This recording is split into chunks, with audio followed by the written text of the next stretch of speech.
La leyenda del charro negro nos cuenta la historia de un espectro que alguna vez fue hombre y que por su gran ambición fue condenado a sufrir los tormentos del infierno y a ser el cobrador de quienes como él tienen deudas pendientes con el diablo.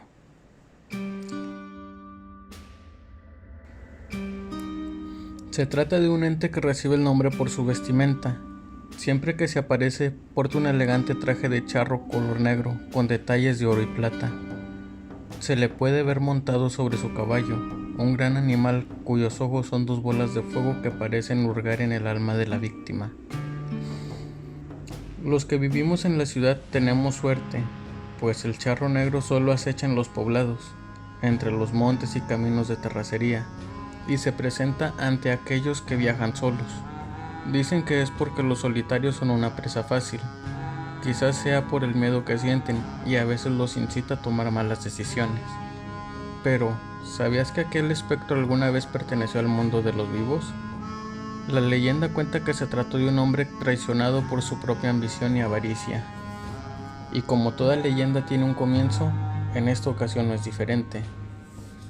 El charro provenía de una familia humilde y aunque sus padres lo amaban, nunca pudieron cumplirle sus caprichos. A él siempre le gustaba ir bien vestido y sobresalir entre los que lo rodeaban, y para conseguirlo incluso llegaba a dejar de comer durante días para ahorrarse unos cuantos pesos, y con lo que llegaba a ahorrar poder comprar un buen sombrero.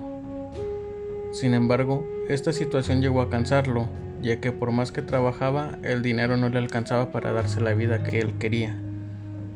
Al paso del tiempo murieron sus padres, y al quedar solo, la miseria de aquel chico aumentó considerablemente, y cegado por la desesperación tomó una decisión que cambiaría su vida: invocar al diablo para pedirle riquezas. Y no se sabe cómo lo consiguió, pero el diablo se apareció e inmediatamente supo leer los ojos y el espíritu de aquel hombre que lo había llamado. Así que de inmediato le ofreció cantidades de dinero que ni siquiera en 2 vidas podría gastar. A cambio, lo único que le pedía era su alma. El charro en ese entonces era engreído y valiente, así que ni siquiera lo pensó y aceptó el trato. Después de gastar sus riquezas en forma desmedida en mujeres, apuestas, vino y costosos trajes, una sensación de soledad le empezó a oprimir el pecho, ya que se dio cuenta que nadie lo quería por lo que era, sino por las riquezas que él poseía. Así pues, envejeció sintiéndose desdichado a pesar de tener la fortuna que siempre quiso. Y como dice aquel famoso refrán, no hay fecha que no llega ni plazo que no se cumpla. Así que también llegó el momento en el que el charro debería pagar su deuda. Por eso, cuando el diablo se le apareció para recordarle que la hora de pagar aquel acuerdo estaba cerca, se asustó como nunca. Nuestro protagonista, invadido por el terror, comenzó a buscar la forma de evadir la deuda. Intentó conseguir a alguien que tomara su lugar ante aquel pacto, ofreciéndole riquezas, pero no tuvo éxito, por lo que mandó a toda la gente que trabajaba para él a poner cruces por toda su propiedad y a construir una pequeña capilla dentro de sus terrenos. Aún así, y con todo lo que hacía, no lograba encontrar tranquilidad al recordar aquella deuda. Así que ya viejo, en un ataque de miedo tomó su mejor caballo y una bolsa con monedas de oro que guardaba en un mueble al lado de su cama, y tomó camino durante la noche para que nadie lo viera huir.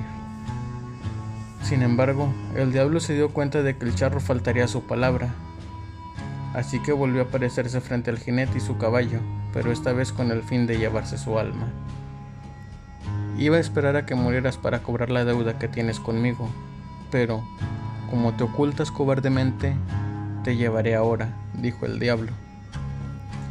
El charro no tuvo tiempo de responder. Cuando se dio cuenta, su caballo encabritado trató de patear al diablo, pero ya era tarde. Los brazos de su amo habían comenzado a secarse y su carne a desaparecer. Solo le quedaba el traje de charro encima de los huesos.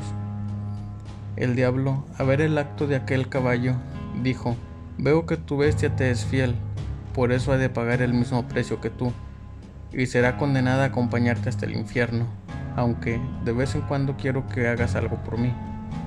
Cobrarle a mis deudores, y si haces bien tu trabajo, dejaré que el hombre que acepte esa bolsa con monedas de oro que traes tome tu lugar».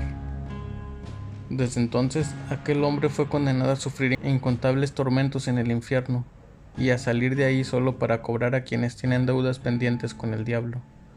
Esto con la esperanza de que una noche algún viajero traicionado por su avaricia tome su lugar y el charro negro y su caballo puedan descansar en paz.